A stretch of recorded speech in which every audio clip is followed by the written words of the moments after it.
अब तो हनुमान जी को गए हुए बहुत समय व्यतीत हो गया है। अब नहीं लौटेंगे वो, यही उचित अवसर है। मैं अभी जाकर श्री राम जी को परमपिता श्री ब्रह्मा जी का संदेश पहुंचाता हूं।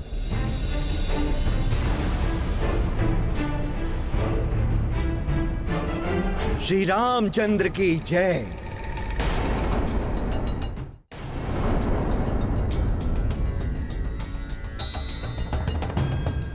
प्रणाम ऋषिवर। कल्याणमस्तु पुत्र। हम धन्य हुए आपका दर्शन पाकर।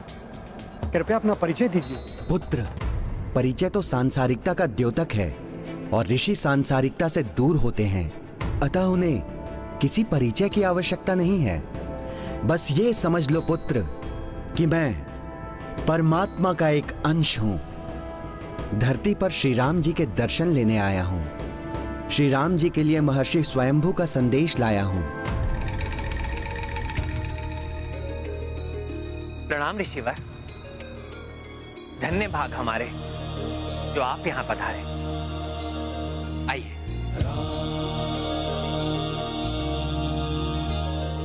हम यूं ही हाथ पर हाथ रखे नहीं बैठ सकते भरत काका श्री। हमें शीघ्र ही कुछ करना होगा। किंतु क्या करें हम? हनुमान जी ने यहाँ आने से पूर्व हमें गंधर्वों के अस्त्रों पर प्रहार ना करने का निर्देश दिया था। किंतु हनुमान जी हैं कहाँ? हमने उन्हें मानसिक रूप से संदेश तो भेजा है, कदाचित आ जाएं वो। वो रहे हनुमान जी। लवकुश, इन गंधर्वों को रोकने का एक ही उपाय है कि गंधर्वों को हम उनके छुपने के स्थान से बाहर निकालें। अतः तुम अपने दिव्य बाणों का सोच समझकर प्रयोग करो। जो आज्ञा हनुमान जी। कौन सा दिव्य बाण उचित रहेगा जिससे गंधर्व गंधराओं से बाहर आने के लिए विवश हो जाएं? सखा, जागृत दिव्यास्त्र हैं ये, किंतु मैं इन्हें आगे नहीं बढ़ने दूंगा। काका श्री भरत, काका श्री शत्रुघ्न, तत्पर हो जाइए गंधर्वों का अंत करने के लिए। हम उन्हें उनके छुपने के स्थान से बाहर निकलने के लिए विवश करते हैं।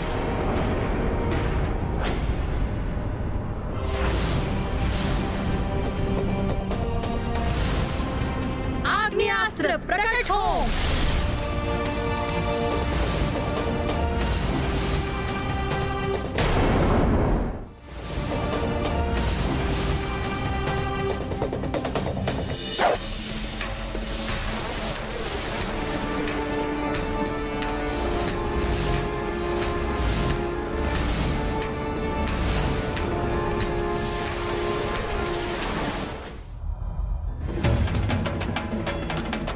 बहुत अच्छे लवकुश, अब तो गंधर्वों को बाहर निकलना ही पड़ेगा।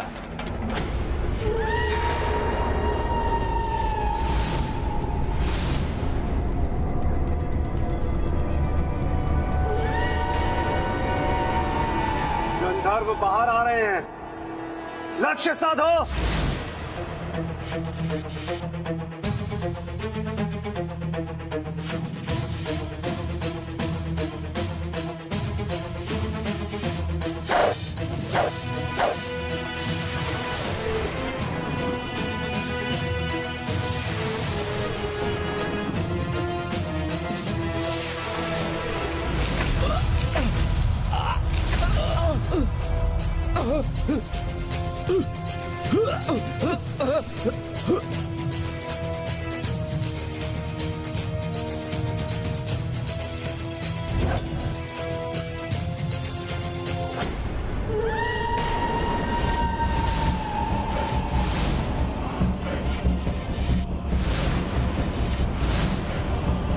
गंधर्व सैनिक तो बाहर आ गए, किंतु इनका सेनापति तावमुख और पुष्कल नहीं दिखाई दे रहे।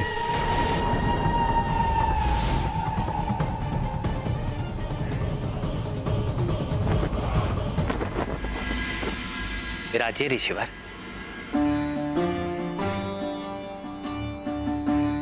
बताइए, क्या संदेश लाए आप मेरे लिए?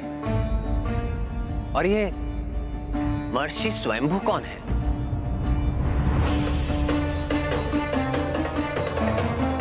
सब बताता हूँ श्री राम, किंतु सर्वप्रथम आपको मुझे एक वचन देना होगा। हमारे मध्य जो भी वार्तालाप होगी उसके साक्षी मात्र आप और हम हैं।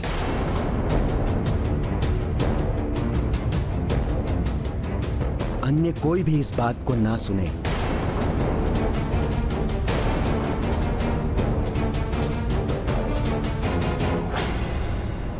ऐसा क्या है ऋषिवर? ये तो मेरे अनुज। नहीं श्री राम, बहुत ही महत्वपूर्ण वार्तालाप है।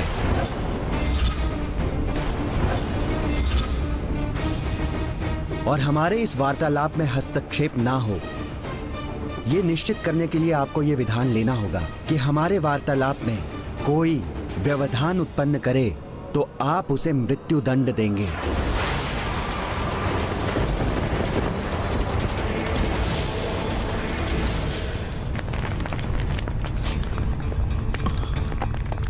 भरत भैया, सबको सावधान कर दीजिए, पर्वत टूट रहे हैं।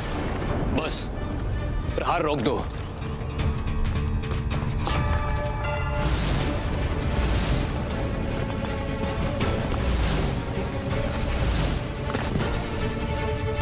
बस शिलाएं तो हमारी ओर ही आ रही हैं।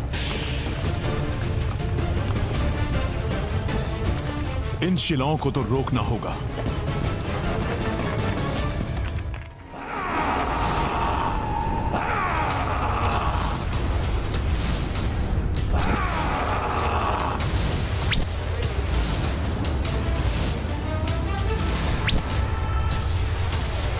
सावधान, तावमुख पुनः प्रहार कर रहा है।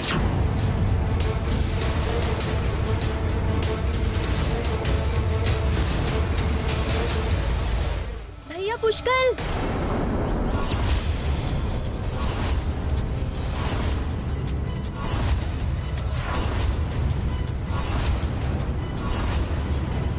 बस बहुत हो गई तुम सबकी वीरता।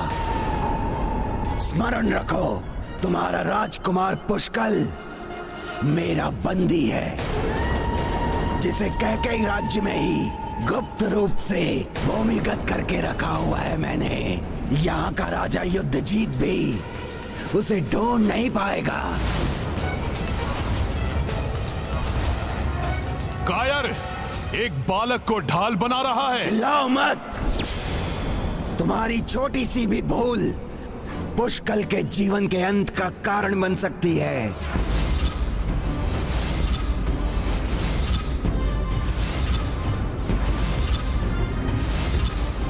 अब सुनो, यदि तुम्हें पुष्कल चाहिए तो युद्धजीत को एकाकी निशस्त्र मेरे राजभवन में भेज दो।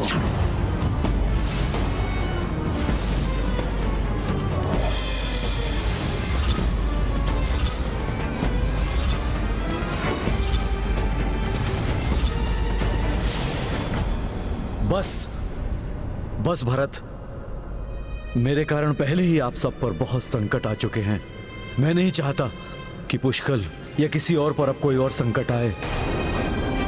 यदि मेरे कारण पुष्कल का तनिक भी अहित हुआ तो मैं स्वयं को कभी क्षमा नहीं कर पाऊंगा।